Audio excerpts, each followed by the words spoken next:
1995, I wrote this performance text for National Public Radio, which years later would inspire the film A Day Without Mexicans.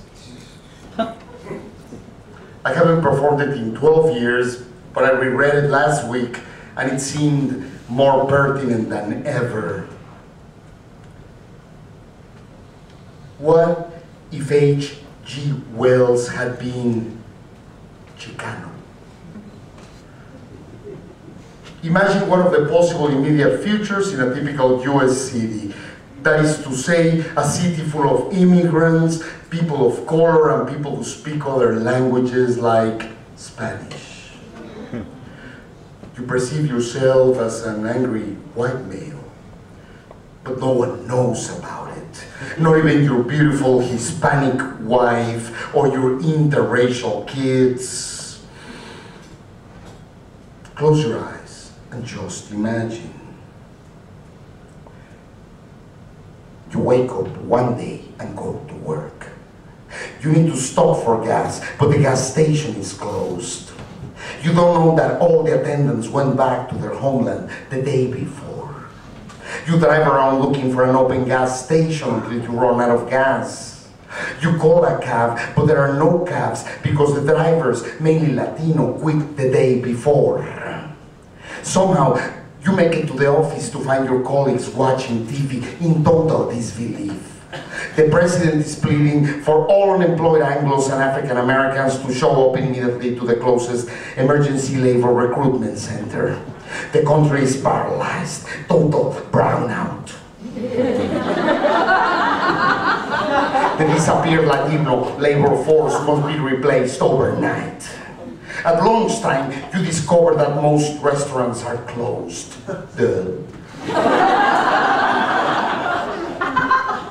Someone explains to you that the chefs and the waiters were all part of an epic self-deportation program. Since you're fairly apolitical, you still don't quite get it. Many stores and hotels are closed for obvious reasons, and the banks are going crazy all across the country. Millions of Mexicans and other Latinos with their suitcases in hand are lining up at bank counters to withdraw their accounts on their way back to their homelands. You begin to worry about your family. You decide to go home, walking of course, because remember, your car is parked somewhere in the other side of town without gas. Your Hispanic wife is devastated. Most of her relatives chose to go back to the old country. She's also furious because Juan, the gardener, and Maria, the babysitter, are nowhere to be found. She explains she had to stay home to take care of the kids and missed all her work appointments. She even had to take the kids to do the shopping, which Maria normally does. They stood in an eternal line at the supermarket, only to find that there was no fresh produce. According to the supermarket manager, there were no Mexican truckers to deliver it. Your kids are crying because they miss Maria. You go to bed in total perplexity and you dream in Spanish. Or better say, you have a nightmare in Spanish. You see yourself picking fruit under a criminal sun for 10 hours a day. Your hands covered with a monstrous skin disease produced by pesticides. You wake up sweating. Next morning, you turn on the TV. A panicked US president delivers the bad news. Very, very few people responded to his desperate call for workers.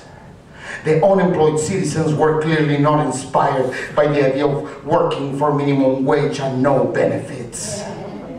The nation's tourist, construction, garment, and food industries are all in disarray. San Diego, Los Angeles, Santa Barbara, San Jose, San Francisco, Fresno, Phoenix, Tucson, Miami, Santa Fe, Albuquerque, Denver, San Antonio, Houston, Chicago, and a myriad other smaller cities have declared bankruptcy. And so have many national banks. And if these weren't enough, the president concludes, within days, crops across the country will begin to rot because there's simply no one to pick them. Luckily, Mexico has offered to send some emergency food supplies, humanitarian aid, and maybe even some Mexicans.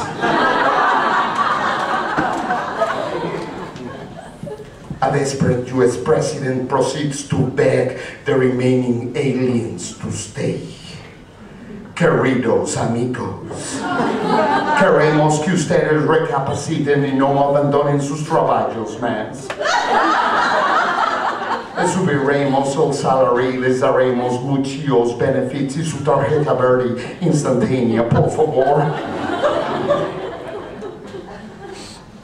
Now, you cool down.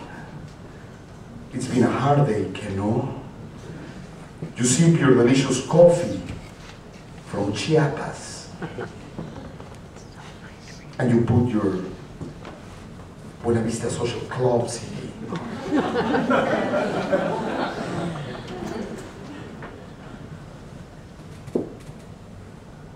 You know,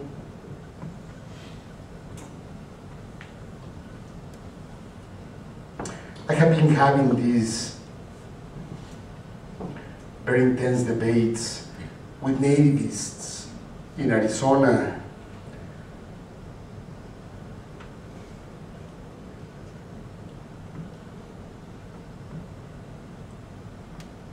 I just had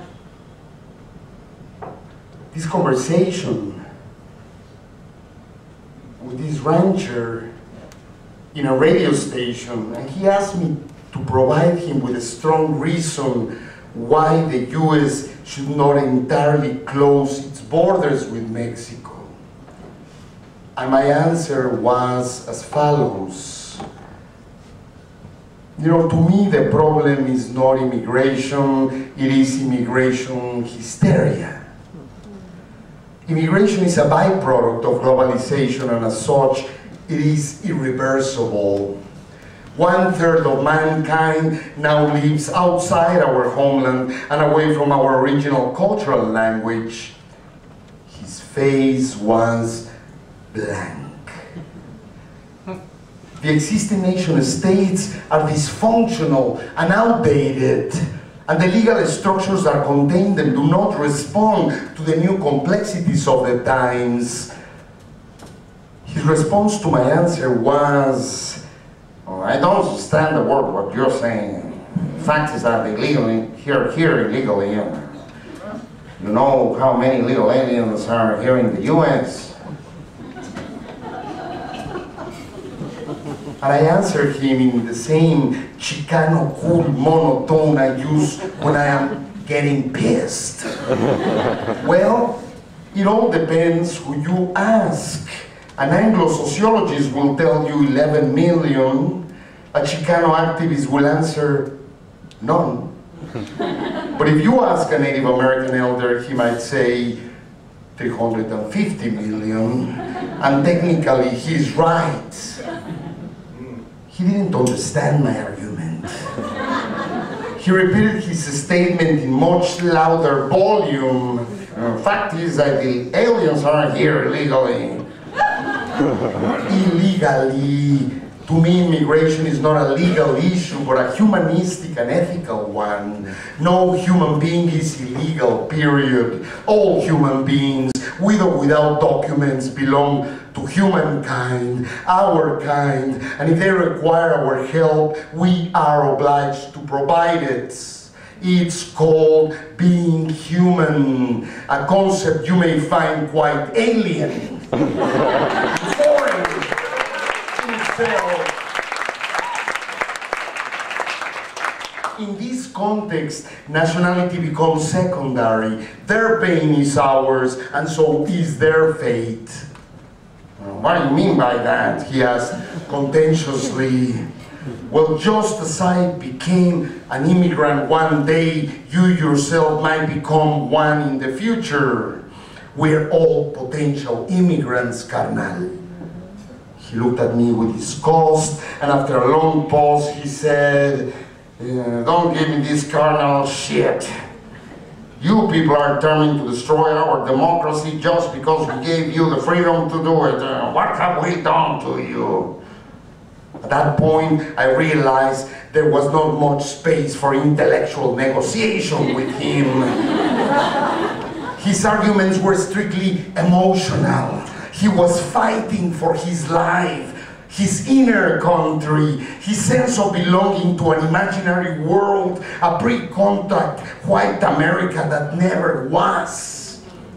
He was the real alien, lost in a multiracial foreign planet where border culture and hybridity are the norm and Spanglish is lingua franca. I felt compassion for him.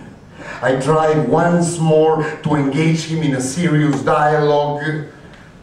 You know, sir, in response to your question of what have we done to you, immigration to the U.S. is the direct result of the economic and political behavior of the U.S. toward other countries.